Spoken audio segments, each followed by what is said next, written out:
ఒక్కసారి కొమ్మూరి గోల్డ్ కి కాల్ చేయండి. తాకట్లో ఉన్న మీ బంగారాన్ని విడిపించి మార్కెట్ ప్రైస్ కి వాళ్ళు కొనుక్కుని మిగతా డబ్బులు మీకు ఇచ్చేస్తారు. నిన్న నల్గొండలో జరిగిన ముఖ్యమంత్రి రేవంత్ రెడ్డి భారీ బహిరంగ సభకు సభ మొత్తం సజావుగా సాగింది. అందులో రాజగోపాల్ రెడ్డి ఆ సభకు రాలేదనేది ఒక చర్చ జరిగినప్పుడు లాస్ట్ ఇక సభ మొత్తం ప్రశాంతంగా అయిపోయిన నేపథ్యంలో అక్కడున్న మేయర్ భర్త, నల్గొండ మేయర్ బుర్రి చైతన్య భర్త బుర్రి శ్రీనివాస్ రెడ్డి, సో తను సీఎంకి ఏదో రిప్రజెంటేషన్ ఇచ్చేందుకు సీఎం దగ్గరికి వెళ్ళే క్రమంలో సీఎంఓ సెక్యూరిటీకి అదేవిధంగా రాజగోపాల్ రెడ్డికి ఇద్దరికి మధ్య తోపులాట జరిగింది.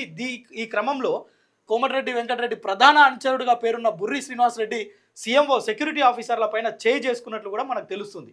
సో అక్కడ ఒక్కసారిగా అంటే సీఎం స్పీచ్ అయిపోయిన తర్వాత చెక్కుల పంపిణీ తర్వాత ఆయన స్టేజ్ దిగే క్రమంలో కార్పొరేషన్లో నెలకొన్న కొన్ని సమస్యలపైన రిప్రజెంటేషన్ ఇచ్చేందుకు ఆయన దూసుకొని వెళ్తున్న పరిస్థితి. సో ఆ క్రమంలో ఏదైనా ప్రోటోకాల్ ఉంటుంది, ఖచ్చితంగా సీఎం దగ్గరికి వెళ్ళాలంటే దానికి కొంత ముందు సమాచారమో లేదంటే తర్వాత ఆయన కలిసేందుకు వచ్చినప్పుడు ఇవ్వటమో లేదంటే ముందే హెలిప్యాడ్ దగ్గర ఇవ్వటమో ఏదో ఉంటుంది.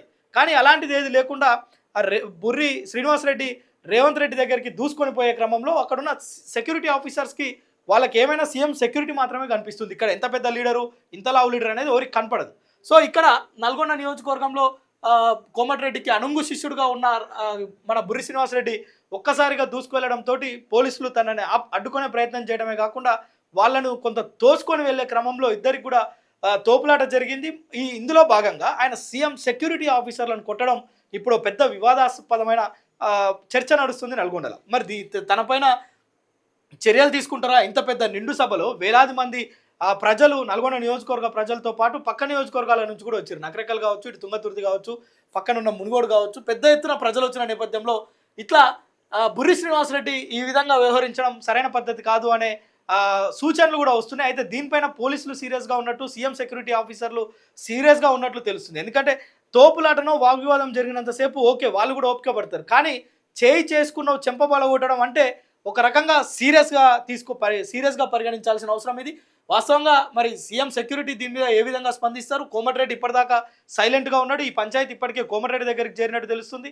నల్గొండ జిల్లా పోలీసులు కావచ్చు, సీఎం సెక్యూరిటీ ఆఫీసర్లు కావచ్చు.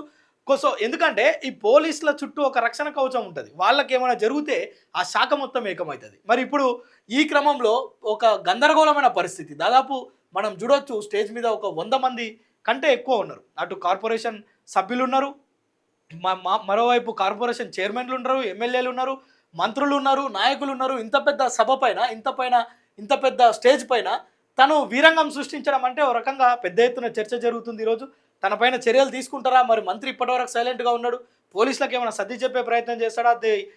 అంటే ఇంటర్నల్గా ఏమన్నా క్షమాపణలు చెప్పే ప్రయత్నం చేస్తారా అనేది ఓ చర్చ జరుగుతుంది. ఏదేమైనప్పటికీ కూడా రేవంత్ రెడ్డి సిబ్బందిని కొట్టడం అనేది కొట్టినట్లుగా ఇప్పుడు పెద్ద ఎత్తున ఆరోపణలు వస్తున్నాయి. దానికి సంబంధించిన వీడియో కూడా మీకు టెలికాస్ట్ చేపిస్తా, ఒకసారి చూడండి. ఈ వీడియో చూసిన తర్వాత సీఎం సెక్యూరిటీ పైకి అంత ఉక్రోషంగా వెళ్ళడం అనేది అది వాస్తవమా కాదా, సమంజసమా కాదా అనేది మీరు కామెంట్ చేయండి. మొత్తానికి ఏదేమైనప్పటికీ కూడా అంటే బుర్రి శ్రీనివాస్ రెడ్డికి కూడా నియోజకవర్గంలో మంచి పట్టు ఉంది.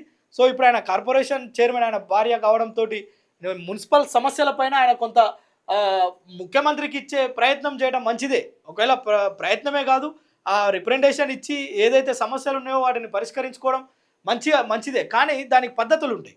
సో సీఎం సెక్యూరిటీని దోసుకొని నేను అంటే మంత్రి కోమటిరెడ్డి అనుచరణ అయితే ఒకవేళ దూసుకొని వెళ్ళి పోలీసులను కొడతా అంటే వాళ్ళు సహించరు, సామాన్యులు కూడా సహించరు. ఎందుకంటే చట్టాన్ని చేతిలోకి తీసుకోలేము. అట్ ద సేమ్ టైం నలుగురికి చెప్పే నువ్వే ఆ విధంగా చేస్తే కోపం వస్తే ఒక రకంగా వ్యవహరిస్తామంటే ప్రజలందరూ కూడా చూస్తూ ఉంటారు.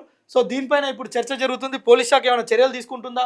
మరి చేసుకోవడం అనేది చాలా సీరియస్గా పరిగణించాల్సిన అవసరం కనుక సో ఇప్పుడు అటు మంత్రి కోమటిరెడ్డి కావచ్చు, రేవంత్ రెడ్డి సీఎంఓ సెక్యూరిటీ కావచ్చు, అదేవిధంగా పోలీస్ శాఖ ఏ విధంగా స్పందిస్తుంది అనే దానిపైన ఓ పెద్ద చర్చ జరుగుతుంది. ప్రస్తుతానికైతే నాయకులందరూ కూడా దీనిపైన ఏం చేయాలనే సమాలోచనలు చేస్తున్న పరిస్థితి అయితే నల్గొండలో కనిపిస్తుంది.